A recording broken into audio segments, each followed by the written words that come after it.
आदाब, नमस्कार। आप देख रहे हैं हमारा यूट्यूब चैनल एक शाम टीवी और मैं अब्दुल वाजिद चिश्ती निज़ामी। मैं इस वक्त आपके सामने एक ऐसी खबर लेकर आया हूं जिसको बताना और पहुंचाना अब तक बेहद ज़रूरी है। 1 साल से ज़्यादा का वक्त हो गया, आपने सिविल डिफेंस में काम करने वाली एक लड़की का वाक़या सुना होगा जो संगम विहार में रहती थी। लड़की दिल्ली सिविल डिफेंस में काम करती थी, दिल्ली में थी, लेकिन उसकी जो डेड बॉडी थी, जो उसकी लाश थी, वो सूरजकुंड के इलाके में मिली थी, जो हरियाणा में आता है, फरीदाबाद के इलाके में आता है। तो ये मामला दो डिस्ट्रिक्ट के बीच में फंसा और इस कदर ये फंसा कि अभी तक इसका कोई फैसला या इस पर कोई इंसाफ नहीं हो पाया है। जिस वक्त ये मामला सामने आया उस वक्त तमाम सामाजिक कार्यकर्ताओं ने, तमाम जो सोशल एक्टिविस्ट हैं, जो जितनी भी एनजीओज़ हैं, तमाम लोग वहाँ पर पहुँचे और जिस तरह निर्भया के लिए आवाज़ उठाई थी उस तरीके से लगातार कैंडल मार्च निकाले गए, प्रोटेस्ट किया गया। ये सिलसिला कई हफ्तों तक चलता रहा। फिर एक खबर बीच में आती है कि लड़की ने शादी कर ली थी और उसके पति ने उसकी हत्या की और उसने जाकर के थाना कालिंदी कुंज में जाकर अपने आप को सरेंडर कर दिया। इन्हीं सारे मामलों के बीच में जो पीड़ित परिवार था, जो वो सिविल डिफेंस में काम करने वाली लड़की थी, उसको इंसाफ अभी तक नहीं मिला है। इस पूरे मामले को जो देख रहे थे और जो अभी भी देख रहे हैं, सुप्रीम कोर्ट के सीनियर एडवोकेट महमूद प्राचा, वो हमें जानकारी दे रहे हैं कि अभी इस केस में लेटेस्ट क्या चल रहा है और क्या इसमें अपडेट है और क्या वो लोगों से अपील कर रहे हैं और किस तरह से वो इस पूरे मामले को देख रहे हैं और अभी तक उन्होंने क्या इसमें कार्यवाही की है अपनी तरफ से कानूनी तौर पर। देखिए आप ये रिपोर्ट। संगम विहार की बच्ची थी जो हमारे प्रधानमंत्री जी बड़ा केयर और अपना कंसर्न दिखा रहे हैं और एक मुस्लिम समाज में पसमंदा समाज के लिए, तो ये बच्ची उसी समाज से आती है। तो अगर मोदी जी और अमित शाह जी को ज़रा सा भी प्यार है तो कम से कम कुछ करके भी दिखाएं ना।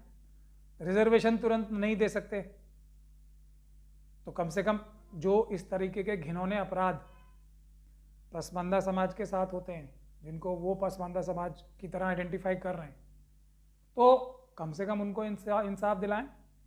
कम से कम होम मिनिस्ट्री जो है, दिल्ली पुलिस तो उनके अंडर आती है, हरियाणा सरकार किसकी है? बीजेपी की सरकार है।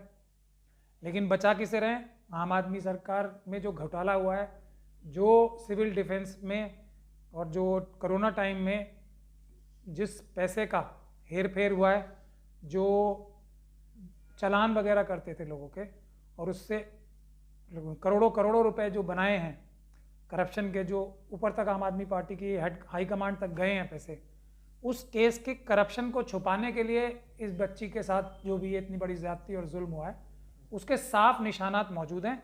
लेकिन बहुत इंटरेस्टिंग बात क्या है कि ना हरियाणा की पुलिस इस तरफ से इन्वेस्टिगेशन करने को तैयार है और दिल्ली पुलिस ने तो इस केस को रफा दफा करने के लिए, ऑब्वियसली आम आदमी पार्टी के बड़े बड़े अहदेदार और ऑफिस बेयरर्स को बचाने के लिए अमित शाह साहब की पुलिस ने खुद इसको धक्का देके हरियाणा पुलिस के पास भिजवाया पहले, और हरियाणा पुलिस इसमें इन्वेस्टिगेशन इसलिए कर रही है कि असली जो मुलजिम हैं इसके, उनको किस तरह से बचाया जाए। ये है इस केस की जो कार्रवाई है अभी तक। लेकिन मुझे बहुत अफसोस के साथ ये कहना पड़ रहा है कि जो हमारी बड़े बड़े कायद, बड़ी बड़ी तंजीमें इस मुद्दे पर कितनी फुटेज और माइलेज ले चुकी हैं और पता नहीं कितनी कलेक्शन भी हुई होगी। उसके जो लड़की के फादर हैं वो मुझे बताते हैं कि कितने लोगों ने कितना चंदा इकट्ठा किया है, इसकी भी खबरें उनके पास आ रही हैं, तो आप उनसे भी बात कीजिएगा। आज वो सब कहाँ हैं? ये schedule caste, schedule tribe, OBC और माइनॉरिटीज़ के जितने भी हमारे समाज हैं, उनमें सबसे बड़ी कमी और उनके लीडरों में सबसे बड़ी कमी है कि एक इशू होता है, क्योंकि हम लोगों के ऊपर तो जुल्म एक के बाद एक के बाद एक होते जाते हैं, तो पहले इशू को इंसाफ मिला नहीं है, हम दूसरा, तीसरा, चौथा, पांचवा, छठा इश्यूज पे ऊपर जंप मारते जाते हैं। उससे लोगों को पब्लिसिटी मिल जाती है, जो लोग ये आवाज़ उठाते हैं, या वाहवाही मिल जाती है वक्ती तौर पे, लेकिन जो मजलूम होते हैं, जिनके साथ जुल्म हुआ है, उनको इंसाफ नहीं मिलता। और जो मनुवादी मानसिकता है, आरएसएस के लोग हैं, बीजेपी के लोग हैं, या जो अलग अलग मनुवादी मानसिकता की सरकारें हैं, वो इस बात को अच्छे से जानती हैं कि ये कड़ी में जैसे उबाल आता है ना 2-4 थोड़े टाइम के लिए, वैसा उबाल होता है। ज़्यादा से ज़्यादा 1 महीने में ये लोग सब शांत होकर घर बैठ जाएंगे, या कोई दूसरा जुल्म हो जाएगा तो उस पर डाइवर्ट हो जाएंगे। इसलिए इस किसी भी केस में न्याय नहीं मिलता है। और ये वाली बच्ची जो संगम विहार की है, उसको भी इंसाफ नहीं मिलने की बड़ी वजह यही है कि जो पब्लिक मूवमेंट थी वो एकदम खत्म हो गई। निर्भया से भी ज़्यादा घिनौना काम हुआ है इसके साथ। 40 से ज़्यादा इसकी बॉडी पे इंजरीज थी, और ना इसका पोस्टमार्टम ठीक हुआ, ना पोस्टमार्टम की कोई वीडियोग्राफी हुई, ना पोस्टमार्टम के लिए कोई बोर्ड बना। रातों रात पोस्टमार्टम का रफा दफा किया, जल्दी जल्दी पोस्टमार्टम करके, और इस तरीके से मामले को रफा दफा किया जा रहा है। लेकिन कहाँ है हमारे कायद, कहाँ है हमारा समाज, और कहाँ है हमारे प्रधानमंत्री जो पसमानदा समाज के लिए इतना ज़्यादा कंसर्न दिखा रहे हैं। महमूद साहब, इसमें एक चीज़ और, ये लोगों का जो प्रोटेस्ट था, जो गुस्सा था, वो इसलिए और शांत हो गया क्योंकि जब एक खबर निकल के सामने आई और तस्वीरें जो है वो वायरल की गई कि लड़की ने शादी की हुई थी, घर वालों को नहीं पता था। लेकिन सवाल यही है कि अगर उसने लव मैरिज कर भी ली थी या शादी कर भी ली थी, तो इतनी निर्मम तरीके से किसी को मारा जा सकता है? वो हर एक नेता और आम आदमी के बड़े बड़े नेताओं ने, और ख़ास तौर पे एक एमएलए ने तो इसके लिए बीड़ा उठा रखा था, मुस्लिम एमएलए ने आम आदमी पार्टी के लिए। और मुझे भी तरह तरह से अप्रोच कराया गया था कि ये तो शादी का मामला था, और मतलब इतना ज़्यादा बेशर्मी है ऐसे लोगों में कि उस लड़की के कैरेक्टर को असैसिनेट करने की कोशिश की जा रही, जबकि वो मासूम थी, उसका कोई गुनाह नहीं था, ऐसी कोई बात ही नहीं थी। पैसा जो लेन देन था, जो उसका ऑफिसर था, उसको पुलिस ने 25 तारीख को अरेस्ट कर रखा था, 25 जुलाई को। 26 तारीख को जब ये ऑफिस जाती है तो एक लड़की का बयान है इसी की, जो कोलीग थी, कि ये भी पुलिस के पास है। उसका ऑडियो रिकॉर्डिंग है हम लोगों के पास, जो हमने पुलिस को दी है। लेकिन उसके लिए पुलिस इन्वेस्टिगेशन ही नहीं कर रही। हमने हाई कोर्ट में रिट लगा रखी है। पहले हम सुप्रीम कोर्ट गए थे, सुप्रीम कोर्ट ने कहा ये सारे जो आपने रिलीफ मांगे हैं इसमें ये तो हाई कोर्ट से भी हो सकते हैं, तो सुप्रीम कोर्ट ने हमें हाई कोर्ट भेजा। लेकिन हाई कोर्ट में हरियाणा की भारतीय जनता पार्टी की सरकार क्या जवाब दे रही है, जबकि पुलिस कमिश्नर से पूछा जाता है कि आपने ये और चीज़ों पर इन्वेस्टिगेशन क्यों नहीं की, हाई कोर्ट पूछता है। तो उस पर जो कमिश्नर साहब हैं वो गोलमोल जवाब देते हैं। अभी फिर जो पिछली तारीख थी, अभी हम लोग गए थे वहाँ, तो एक बार फिर वही रंग ढंग पुलिस का था, तो कोर्ट ने सख्त ऑर्डर्स किए हैं कि पॉइंट वाइज जवाब दिया जाए, और क्यों इस मामले में जो एविडेंस है वो नहीं लिया जा रहा, क्यों इस मामले में असली मुजरिमों को बचाया जा रहा है। मैं समझता हूँ वो एमएलए और वो आम आदमी पार्टी के सारे प्लांटेड लोग जो उस बच्ची के लिए प्रोटेस्ट कर रहे थे, सब वो उससे बड़े ज़्यादा गुनहगार हैं जिन लोगों ने उसे कत्ल किया है। ये मेरा पूरा मानना है। नहीं तो उसको उसके कैरेक्टर असैसिनेशन, उसके चरित्र के ऊपर इल्ज़ाम, और लोगों को ये सोचने पे मजबूर किया कि क्या ये किसी ऐसी बात का नतीजा था। वो मैं समझता हूँ ज़्यादा बड़े गुनहगार हैं। ऐसी कोई भी बात नहीं थी, इस तरह के कोई सबूत रिकॉर्ड पर मौजूद नहीं है कि उस लड़की के ऊपर जिस तरह के इल्ज़ामात लगाए गए हैं वो उसके कत्ल से भी ज़्यादा बड़ा गुनाह है। और उन सब लोगों को भी हम 120B में इस केस में वो भी मुल्जिम बनेंगे, ये मैं आपको बताता हूँ। अभी क्या उम्मीद लग रही है कि कितना वक्त और लगेगा, क्योंकि एक साल से ज़्यादा का वक्त बीत चुका है, लोग भी इस पूरे मामले को भूल चुके हैं, तो क्या लग रहा है, कुछ उम्मीद जाग रही है कहीं कि कोई इंसाफ मिल पाएगा इसको? मैं आपको हर बार बताता हूँ कि अदालतों से इंसाफ मिलने की उम्मीद या इंसाफ मिलने की प्रोबेबिलिटी 20% होती है अगर, और 80% जो अगर सड़कों पे प्रोटेस्ट हो रहा होता है किसी केस में, तो उसमें न्याय मिलने की उम्मीद ज़्यादा होती है। अगर 100% न्याय मिलना है तो 80% न्याय मिलेगा सड़कों पे पीसफुल प्रोटेस्ट करने से, 20% अदालतों से। अब जब हम अकेले, राबिया की फैमिली और हम अकेले और तन्हा ये लड़ाई लड़ रहे हैं, तो आप लोग समझ सकते हैं कितना मुश्किल काम है। तो आवाम को ये चाहिए कि जिस तरीके से निर्भया का केस हुआ और जिस तरीके से देखिए जो यूपी में हुआ ये क्या जगह है ना वो, एक दलित बच्ची के साथ जो हुआ था यहाँ हाथरस में, वो भी कहाँ है, उसके लिए भी प्रोटेस्ट बंद हो गए, तो उसके बारे में किसी ने सुना है? यहाँ दिल्ली नांगल में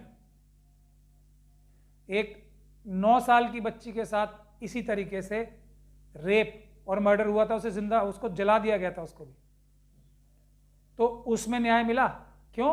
क्योंकि शेड्यूल कास्ट समाज, शेड्यूल ट्राइब समाज, मुस्लिम, सिख, क्रिश्चियन, बौद्ध समाज जो है ख़ास तौर पे अपने लोगों के लिए उस तरीके से एजिटेट नहीं करता, प्रोटेस्ट नहीं करता जैसे निर्भया के लिए हुआ था। तो ये सबसे बड़ी कमी है। अगर आप लोग प्रोटेस्ट करेंगे दोबारा, तो मैं समझता हूँ बहुत जल्दी न्याय मिलेगा, क्योंकि सबूत सारे हैं जो इशारा कर रहे हैं आम आदमी पार्टी की तरफ, जो इशारा कर रहे हैं उस अधिकारी की तरफ जो उस लड़की का बॉस था वो, लेकिन बचाया जा रहा है। तो उसमें कमी मैं अपनी और अपने मुस्लिम समाज की और SC ST समाज की लोगों की लीडरशिप की समझता हूँ, जो अपने मुद्दे नहीं उठाते, और उन गद्दारों से तो क्या ही कहा जाए जो अपनी पार्टी को बचाने के लिए, आम आदमी पार्टी को बचाने के लिए इस मूवमेंट से जुड़े और उसमें फिर पीठ में छुरी मारी और भीतर घात किया और उस मूवमेंट को कैसे दबाया। महमूद साहब, उन लोगों के लिए क्या कहना चाहेंगे जो ऐसे मौकों की तलाश करते हैं और सिर्फ अपने आप को चमकाने के लिए या अपनी राजनीति रोटी सेकने के लिए लोग शामिल होते हैं, और इस ऐसी मामलों में, ऐसी तस्वीरों में NGO जो है वो ज़्यादा बढ़ चढ़ कर हिस्सा लेते हैं, लेकिन धीरे धीरे वो भी जो है साइड होते चले जाते हैं। इन ऐसे लोगों के लिए क्या कहना चाहेंगे आप? कि ये वो इसको बिजनेस की तरह से, प्रोफेशन की तरह से या धंधे के तौर पे लेते हैं इसको। ये ऐसे लोगों का धंधा है और वो ज़्यादा बड़े गुनहगार हैं उन लोगों से जो ये जुल्म करते हैं, क्योंकि ये लोग एक उम्मीद की किरण लेके आते हैं। किसने कहा है कि आप किसी मुद्दे के साथ जुड़ो? कोई नहीं कहता ना, मगर आप लोगों का धंधा ये है और इसमें बड़े बड़े लोग, बड़ी बड़ी तंजीमें शामिल हैं, बड़े बड़े नेता शामिल हैं। शर्म आनी चाहिए उन सबको। क्या एक बच्ची की मौत अपने आप को उनके परिवार वालों के शूज़ में रख के, उनकी जगह पे रख के सोचना चाहिए। आपको कोई मुद्दा उठाना ही नहीं चाहिए, उतना मुद्दे उठाओ जितना आप फॉलो अप कर सकते हो, अगर आप में ईमानदारी का एक ज़र्रा भी बाकी है। अगर आप सिर्फ इसको एक अपना राजनीतिक फ़ायदा उठाने के लिए और अपना सोशल फ़ायदा उठाने के लिए और इसका लिए चंदा इकट्ठा करने के लिए, और ऐसे केसों में जिसमें एक पॉलिटिकल पार्टी फंसने वाली है या एक बड़े बड़े नेता फंसने वाले हैं, उन नेताओं से सुपारी लेके इसके मूवमेंट को, जो जनता की आवाज़ होती है उसको दबाने के लिए सुपारी लेके आते हो, तो आप लोग क्रिमिनल्स हो। इस केस में भी मैं मानता हूँ कि वो लोग साजिश में शामिल हैं। सबूत मिटाना भी अपराध का हिस्सा होता है। मर्डर एक चीज़ है, अगर उसका बलात्कार हुआ है वो एक चीज़ है, मर्डर हुआ एक चीज़ है, लेकिन उस मर्डर और बलात्कार के सबूत मिटाना और मुद्दे को भटकाना, उसके ऊपर ज़ाती इल्ज़ाम लगाने की कानापूसी करना, प्रेस के माध्यम से लीक कराना, ये सभी जिन्होंने काम किए वो इस कॉन्स्पिरेसी में शामिल हैं, सबूतों को मिटाने की और उस मर्डर को छुपाने की कॉन्स्पिरेसी में, यानी कि साजिश में शामिल है। अब अगली सुनवाई कब है? 1 नवंबर को अगली सुनवाई है, तो हम लोग फिर जाएंगे।